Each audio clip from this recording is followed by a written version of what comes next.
Dear friends, welcome back to my channel Place Classes. Today in this video we will learn passive voice of present perfect tense.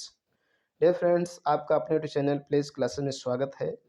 आज के video lecture में आप सीखेंगे present perfect tense का passive voice, वही Hindi sentence, English sentence नहीं, Hindi sentence को कैसे पहचानेंगे कि प्रेजेंट परफेक्ट टेंस का है और कैसे पहचानेंगे कि पैसिव वॉइस में है, और फिर वो पैसिव वॉइस में है तो उसका ट्रांसलेट कैसे करेंगे, आज के वीडियो लेक्चर में आप सीखने वाले हैं। तो डियर फ्रेंड्स, अब तक आप present indefinite tense, present continuous tense को सीख चुके होंगे और उम्मीद करता हूं कि आप इस वीडियो लेक्चर को भी अंत तक देखेंगे। तो डियर फ्रेंड्स, सबसे पहले मैं आपको पहचान बताता हूं कि कोई भी हिंदी सेंटेंस को कैसे पहचानेंगे कि ये प्रेजेंट परफेक्ट टेंस का है और पैसिव वॉइस का में है। तो देखिए, जा चुका है, जा चुकी है, जा चुके हैं, जा चुके हो, जा चुका हूँ, जा चुकी हूँ, गया है, गई है, गए हैं, गया हूँ, गई हूँ। इस प्रकार से वाक्य के अंत में आए क्रिया के साथ एक और क्रिया हो उसके साथ ही आए तब आपका प्रेजेंट परफेक्ट टेंस का पैसिव वॉइस होगा। क्या होगा? प्रेजेंट परफेक्ट टेंस का पैसिव वॉइस। ठीक है, जैसे देखेंगे मैंने यहाँ सिंपल और नेगेटिव सेंटेंस आपको आज बताऊंगा, तो उससे एग्जाम्पल मैंने लिखा हुआ, उन्हीं एग्जाम्पल के माध्यम से इस बात को समझेंगे। ठीक है, तो अब देखेंगे जैसे मैंने यहाँ पर लिखा मुझे ठगा गया है। देखिए अंत में आया है गया है, लेकिन ठगना एक क्रिया है, क्रिया के साथ आया। उसी प्रकार से यह सुना गया, देखिए अंत में आया है गया है, लेकिन सुनना एक क्रिया है। ठीक है, अगला किताब छापी जा चुकी है, देखिए अंत में आया जा चुकी है, लेकिन छापना एक क्रिया है। चार चोर मारे गए हैं, तो मारे गए हैं, तो मारना एक क्रिया और गए हैं अंत में आया है। तो इस प्रकार से किसी भी हिंदी सेंटेंस के अंत में ये आपको मिले जा चुका है, जा चुकी है, जा चुके हैं, जा चुके हैं, जा चुके हो, जा चुका हूँ, जा चुकी हूँ, गया है, गई है, गए हैं, गया हूँ, गई हूँ, और उसमें एक और क्रिया हो तो वो प्रेजेंट परफेक्ट टेंस का पैसिव वॉइस होगा। उसको कैसे ट्रांसलेट करेंगे, आज के वीडियो लेक्चर में आपको सिंपल और नेगेटिव सेंटेंस को बताऊंगा कि कैसे ट्रांसलेट करना है। तो डियर फ्रेंड्स, सबसे पहले आप देखेंगे सिंपल सेंटेंस। तो फ्रेंड्स देखेंगे आपके सामने सिंपल सेंटेंस लिखा हुआ है। सिंपल सेंटेंस को कैसे ट्रांसलेट करेंगे यह भी लिखा हुआ है।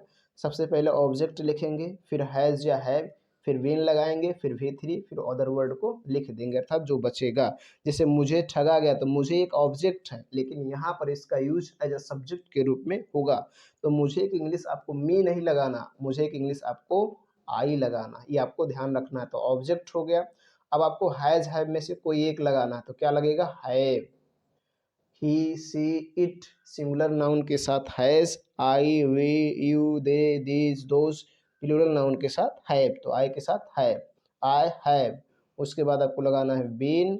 उसके बाद V3, ठगना का इंग्लिश होता है चीट, उसका थर्ड फॉर्म लगाएंगे चीटेड, चीटेड। उसके बाद full stop, I have been cheated.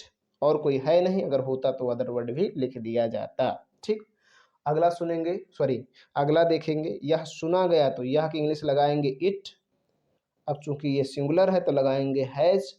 उसके बाद बीन लगाएंगे। उसके बाद सुनना का इंग्लिश होता है हियर, उसका थर्ड फॉर्म लगाएंगे हर्ड। और कोई है नहीं तो लगा देंगे फुल स्टॉप।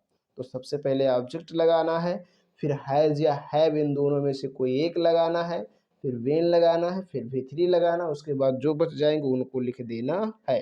ठीक है, अगला देखेंगे किताब छापी जा चुकी है, तो किताब की इंग्लिश होती है बुक, तो लिखेंगे द बुक। उसके बाद सिंगुलर है तो हैज। उसके बाद बीन। उसके बाद छापना का इंग्लिश होता है प्रिंट, थर्ड फॉर्म हो जाएगा प्रिंटेड। उसके बाद full stop, the book has been printed, किताब छापी जा चुकी है। ठीक है, इसी प्रकार से अगला सेंटेंस देखेंगे, चार चोर मारे गए हैं, चार चोर, तो बोलेंगे four thieves, four thieves. Plural है तो क्या लगाएंगे हैव। उसके बाद लगाएंगे बीन, और मारना का इंग्लिश होता है किल, उसका थर्ड फॉर्म लगाएंगे किल्ड, फिर full stop, four thieves have been killed. इस प्रकार से आपको करना है। फिर से समझ लीजिए एक बार, सिंपल सेंटेंस होगा तो सिंपल सेंटेंस की पहचान यही होती है, अंत में पूर्ण विराम होगा। देखिए नहीं, सॉरी अंत में पूर्ण विराम है और इसमें नहीं शब्द नहीं होगा। किसी चार सेंटेंस आपने देखा, चारों सेंटेंसों में कहीं भी नहीं शब्द नहीं है, तो अंत में पूर्ण विराम हो, नहीं शब्द ना हो, सिंपल सेंटेंस होगा। तो जब सिंपल सेंटेंस होगा तो क्या करना है, सबसे पहले आपको ऑब्जेक्ट लिखना है, फिर हैज़ हैव लगाना है, इनमें से कोई एक। फिर से सुन लीजिए, he she it this that singular noun के साथ has, I we you they these those plural noun के साथ हैव। उसके बाद बीन लगाना है, फिर V3। हमेशा पैसिव वॉइस में थर्ड फॉर्म का यूज़ किया जाता है, ये नोट कर लो, कभी भी थर्ड के सिवाय अन्य कोई फॉर्म लगेगा ही नहीं। उसके बाद अदर वर्ड को लिख देंगे, फिर फुल स्टॉप लगा देंगे। ठीक, तो उम्मीद करता हूँ आप सिंपल सेंटेंस समझ गए होंगे कि हमको कैसे ट्रांसलेट करना है। अब डियर फ्रेंड्स आप देखेंगे नेगेटिव सेंटेंस।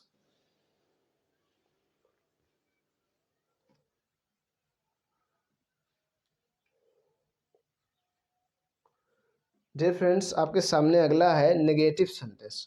तो नेगेटिव सेंटेंस की क्या पहचान होती है? नेगेटिव सेंटेंस की पहचान यही होती है कि उसमें नहीं शब्द होगा, अंत में पूर्ण विराम होगा। देखो, आपको कुछ नहीं कहा गया है, नहीं शब्द है, अंत में पूर्ण विराम है। मेरा काम अभी तक पूरा नहीं किया गया है, अंत में पूर्ण विराम है, नहीं शब्द है। मुझे गाली नहीं दिया गया है, अंत में पूर्ण विराम है।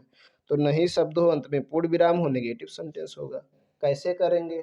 सबसे पहले ऑब्जेक्ट लिखेंगे, जैसे इसमें किए सिंपल में, फिर उसके अनुसार हैज या हैव लगाएंगे ऑब्जेक्ट को देखकर, फिर नॉट या नेवर लगाएंगे, नहीं है तो नॉट, कभी नहीं है तो नेवर का यूज करेंगे, फिर V3 लगाएंगे, फिर अदर वर्ड लिख देंगे। अब जैसे देखो, आपको कुछ नहीं कहा गया तो आपको इंग्लिश यू। अब ये प्लूरल है तो क्या लगाएंगे, हैव। उसके बाद लगाएंगे नॉट, उसके बाद लगाएंगे बीन। देखो नॉट लगाए क्योंकि नहीं है, फिर बीन लगाए, फिर V3। कहना, कहना का इंग्लिश होता है से, थर्ड फॉर्म सेड, और कुछ नहीं की इंग्लिश लगेगा एनीथिंग। नेगेटिव सेंटेंस में एनीथिंग, सिंपल में something. You have not been said anything. ठीक है, इसी सेंटेंस को आप ऐसा भी बना सकते, you have been said nothing, you have been said nothing, इसको ऐसा भी ट्रांसलेट कर सकते हैं। अगला सेंटेंस आपके सामने है, मेरा काम अभी तक पूरा नहीं किया गया है। तो मेरा काम, तो सबसे पहले ऑब्जेक्ट माय वर्क, चूंकि ये सिंगुलर है तो हैज, उसके बाद नॉट, उसके बाद बीन, उसके बाद पूरा करना का इंग्लिश होता है कंप्लीट, उसका थर्ड फॉर्म लगाएंगे कंप्लीटेड, कंप्लीटेड, और अभी तक की इंग्लिश होगी yet. My work has not been completed yet, मेरा काम अभी तक पूरा नहीं किया गया है।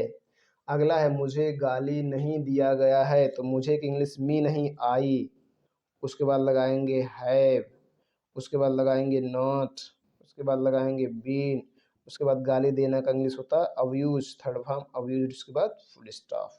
इस तरह से आपको सिंपल सेंटेंस का ट्रांसलेट करना है।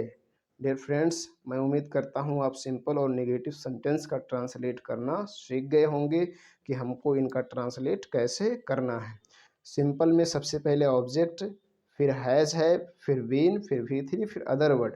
नेगेटिव में सबसे पहले ऑब्जेक्ट, फिर हैज़ है, फिर नॉट या नेवर, नहीं होगा तो नॉट, कभी नहीं होगा तो नेवर, फिर V3, फिर अदर वर्ड। इस तरह से आपको ट्रांसलेट करना है। डियर फ्रेंड्स, मैंने टेंस के सभी वीडियो लेक्चर अपलोड कर चुका हूँ। इसका इज, एम, आर का यूज़, हैज, हैव, हैड का यूज़, लेट का यूज़, और पॉजिटिव वर्ब के यूज़ कैसे करते हैं, ये सारे वीडियो अपलोड हो चुके हैं। यदि आप उनको ना देखे हों तो देख लीजिए और सीख सकते हैं। फिर भी किसी टॉपिक पर आपको वीडियो चाहिए कि हमको इस टॉपिक पर वीडियो चाहिए, तो कमेंट बॉक्स में कमेंट करें, आपको उस टॉपिक पर वीडियो अवेलेबल करवाए जाएंगे और आप उनको देखकर सीख सकते हैं। डियर फ्रेंड्स, आज के वीडियो लेक्चर में इतना ही। वीडियो पसंद आया हो तो लाइक करें, चैनल पर पहली बार आए हों तो आपसे रिक्वेस्ट है कि चैनल को सब्सक्राइब करें, साथ साथ बेल आइकन भी प्रेस करें ताकि जो मैं वीडियो अपलोड करूँ उसका नोटिफिकेशन आपको मिलता रहे। आज के वीडियो लेक्चर में उतना ही। धन्यवाद।